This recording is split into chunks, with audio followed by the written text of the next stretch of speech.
Good morning. Welcome back to Coffee and Colorful Conversation. Thank you for those of you that are going to jump on. I'm a little bit early this morning. I wanted to talk about the three P's in the salon industry. What do they mean? What is your P? What is your point of difference? How do you stand out from the competition?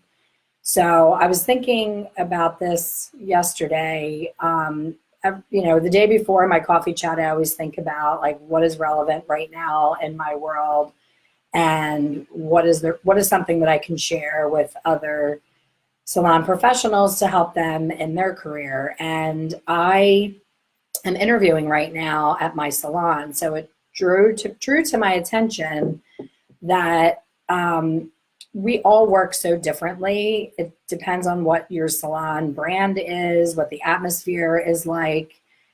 But even within a salon, in different brands and different situations, you will draw your clients for one of three things. I'm going to walk through all three of the P's, and I want you to think about each one as I talk about it.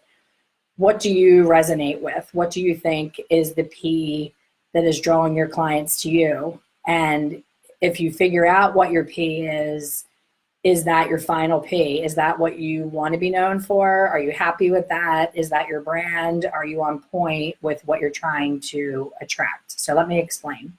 So price is the first one that comes to mind.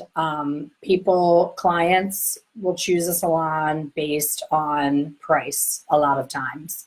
And then within a salon, like in my salon, we have different levels of pricing. So even though our brand is a little more upscale and higher priced, within the salon, there's three different price levels of each stylist and colorist. So some people will start with me because I'm the owner, and they'll call and they'll say, I'm having a color emergency and I want to be put in with whoever does the most or the best color, and they don't care what they're in a devastated mode of like, get this fixed for me.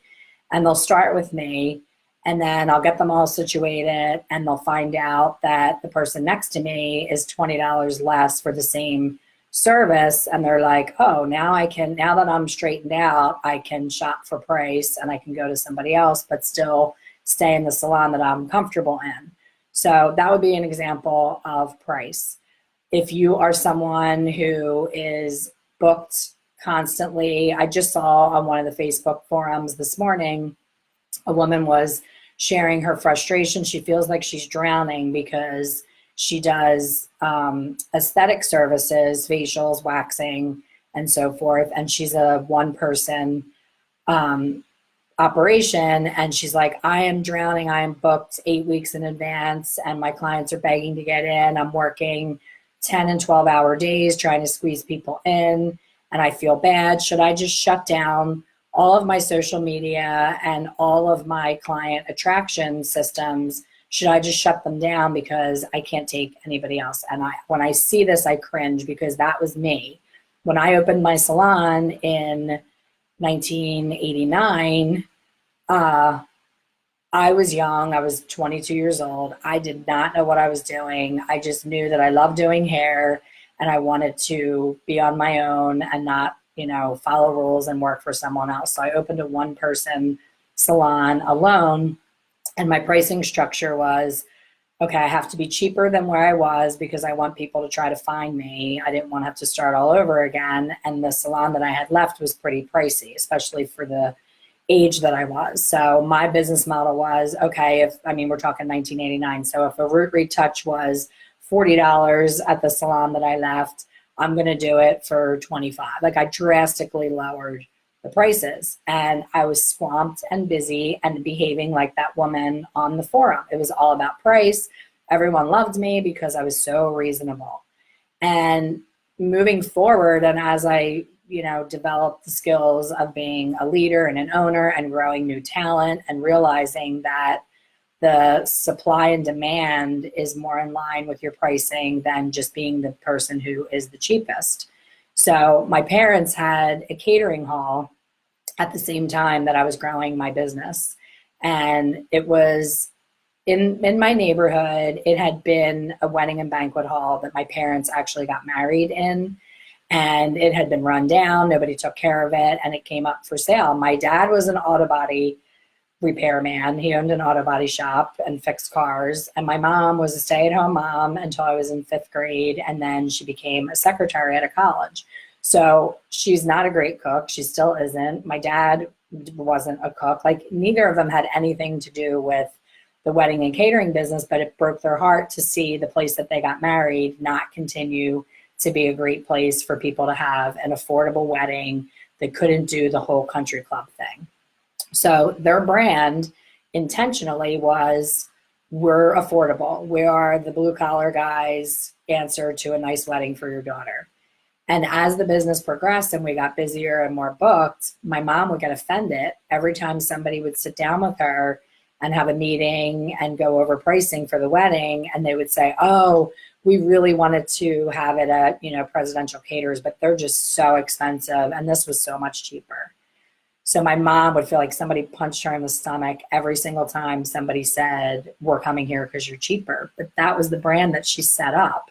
So like me, she didn't have a business background. She didn't go to college. She didn't know all about branding and what you put out there is what comes back to you, the energy and what you've carved your brand out to be. And there was nothing wrong with the brand being the reasonable place, but she needed to own it and not be offended by it. So why am I talking about the 3 Ps? A lot of people on these forums are working at Haircuttery, Sam's, like all the different chains that haircuts are really reasonable, and their whole business model is get them in, get them out quick, 15 minutes, boom, boom, boom, just keep blowing through the bodies. There's always going to be a new body because people don't need to come back because we always have new bodies. And that's fine. There's nothing, I am not saying in any of these situations, I'm not saying anything is right or wrong. It just is what it is. So if you are feeling like you're attracting people because your prices are reasonable and that's working for you and you're not exhausted and working too hard to make a decent wage, then leave it alone. But that is something that you need to sit with and think about, wow, why are my clients coming to me? Is it pricing or is it something else? So number 1 is pricing. That's the first P. And it can go the opposite way. Some people only think they're getting something fabulous if they pay a lot of money for it. There's clients, there can be a generic handbag at Marshall's and it's a beautiful color and it draws the person over to look at it and they're feeling it and touching it. They're loving the zippers and the compartments. And then they look and they see the little brand tag says like 9 West. And they're like, ugh, I thought it was at least going to be Michael Kors. I can't buy this. They're brand snobs and they want a label. I've been guilty of this. I do like my brands. It makes me feel good. But not everyone is. So some people are thrilled that they got that bargain bag and it looks like a fabulous bag and they just turn it over and don't put the 9 West facing out and they love their little handbag and they feel like they're winning, that they saved money. So everybody has a different opinion and a different pain point about pricing. If you grow up in a frugal family, you become more of a spender because you're like, I had to chintz my whole life, I want to spend. But if your parents taught you that, how dare you charge high prices, which my parents were that way. So it was hard for me to break free of that, but I'm happy that I did because now I can see 7 guests in a day and make the same amount of money that I made back in the 90s doing 27 guests and having no lunch, no dinner, and no potty break. So it's just different. It's whatever you want it to be, but it's different for everyone. So that's the first P, is pricing. The second P is personality. If you've come to any of my classes, if you've read my book, if you follow me at all, you know that I swear by the 80-20 rule. This business, most industries, but this business absolutely is 80% personality, 20% skill. And I will go to my grave with that philosophy. When I interview people, if I am in pain talking to you on an interview and you're the most uninteresting person and you have the personality of the towel in the bin, I don't want you to work for me because I know you're not going to be who my client is used to. I'm always telling funny stories, engaging the clients, asking them how they are, remembering special things about them and their families. That matters to my clients because that's what drew them to me in the first place. It was personality, service, giving them attention, setting myself apart from other people that made them always feel rushed. Personality is a big part of why my clients come back to me. When they first come to me, I don't behave any differently than I'm going to behave on subsequent visits. Some people will say, oh my gosh, I can't believe you just said that in front of that new client, like you cursed, or you said that story about sex and, you were so TMI with that client. And I'm like, she needs to get used to it. Like if she doesn't want all that, I have an amazing colorist that works next to me that's quiet and doesn't talk a lot, and that's a better fit for her. If you're in my chair, you're hearing it and you either get me or you don't, and that's okay. So personality is another draw. When someone comes to a salon, I had one client years ago in my former location. I had a client that used to hear me talking 2 chairs over to my client and telling all these crazy funny stories, and everybody's laughing, and she felt left out because the girl that she was in her chair, she was a great colorist, but she was really quiet and she didn't talk a lot. So the client was like, how can I get in Elaine's chair without offending this other girl that I've been going to? And she had gotten a big write-up in Philly magazine, this other colorist. And that's why this client came to the salon, because she saw us in Philly magazine and she wanted this, famous, fabulous colorist. And she ended up saying to me, she sold eye care, so eyeglasses, and she knew that I needed glasses. And she was like, hey, how about we do a trade for my next visit? You can do my color and I'll give you a pair of frames. And I was like, cool, works for me. And she got in my chair and she's been there ever since. I think I've been doing her hair for 17 years now. And we both look forward to each other's, to her visit. I look forward to seeing her. She looks forward to seeing me. It's not even about the hair. Like anyone could do her retouch at this point. It's a straight up 8 NI in Alpha Parf with 20 volume. You apply it, you set the timer, she gets her gray covered. Easy peasy. Anyone can do it. But I just broke the news to my clients that I'm not going to be in the salon January, February, March. And that's what inspired me to talk about these 3 Ps, because each of my clients are reacting differently. There's the price people that are like, oh, I'm going to go to the other girl for 3 months. Her touch-up price is $20 less. I'll save some money. I'll get the same quality of color. It's the same exact recipe in the same exact salon. They'll still get their wine. They'll still get their cappuccino. They'll still have the routine of what they're used to. They're very comfortable with my other colorist because they see her next to me almost every day that I'm there. So it's an easy no-brainer for them that price is a win for them and they're fine with it. And then the other people, like this one client that came to me who liked the stories and the interaction, she's devastated. Oh my gosh, it's not the same when you're not here. What am I going to do? Like acting like it's a lung transplant. So we all have those clients, and it just depends on what their connection is with you, how they react to that news. So personality is huge. Be yourself from the very beginning with the client and set your brand up for what personality types will be attracted to you. If you have a client, like clients that are not chatty and don't like to talk, hate me. I have one client that lands in my chair about every 6 months through total default. She has no choice. She can't get in. She's scrambling for an appointment. And she goes online, and I can almost feel when I see her on my book, I feel the eye roll that she did when she went on there, like, oh shit, I have to go to Elaine. She's going to talk my ear off. And I know that about her. Like, I know she doesn't want to talk, so I get more quiet when she's there. And I can't be totally quiet. So then I'll start to interact with the client next to me or the colorist next to me, which I always advise against. I don't like visiting with other stylists, but she gives me no choice. She sits there and does work the entire time, and she's so boring. So the one day I was visiting with a neighbor, and I said, oh, I'm sorry, Carol, I'm being rude. I know you're trying to work. And she looks at me dead in the eye and says, oh, it's fine. I block you out like white noise. You know how when you're on an airplane and somebody next to you is chatting and you're just like, oh my God, I just want to sleep. That's kind of how I am when I'm in your chair. I just block you out. And I was like, whoa, that's some killer honesty. But it is what it is. Like, I know she's not a chatty person, and I know she doesn't enjoy that small talk, and it's okay. Like, yeah, it hurt my feelings for like 4 seconds. And then I was like, she's not my client. She's not my client avatar. She's not who I prefer to have in my chair. So the feeling's mutual. So I give her great color. I put it on. I set the timer. I give her coffee and I walk away and I go talk to somebody else that wants to listen to me talk. So that's the second P, is personality. Are your clients coming to you because they love you and it has nothing to do with their color? Or are they coming to you because they're an introvert and you're an extrovert and they live vicariously through you? There's so many reasons why that connection is there, but let's be happy that the connection is there. So the third, I'm talking really fast because unfortunately I have a funeral to go to today. It's very sad, but I didn't want to miss our chat. And thank you for those of you that joined earlier. I really appreciate having you on here interacting. So the third and final P is proficiency. So it may not be that you're the least expensive. It may not be that you have the best personality. It may be that you're so good at what you do and your proficiency is so good that people come because they know 100% they're going to get exactly what they're looking for.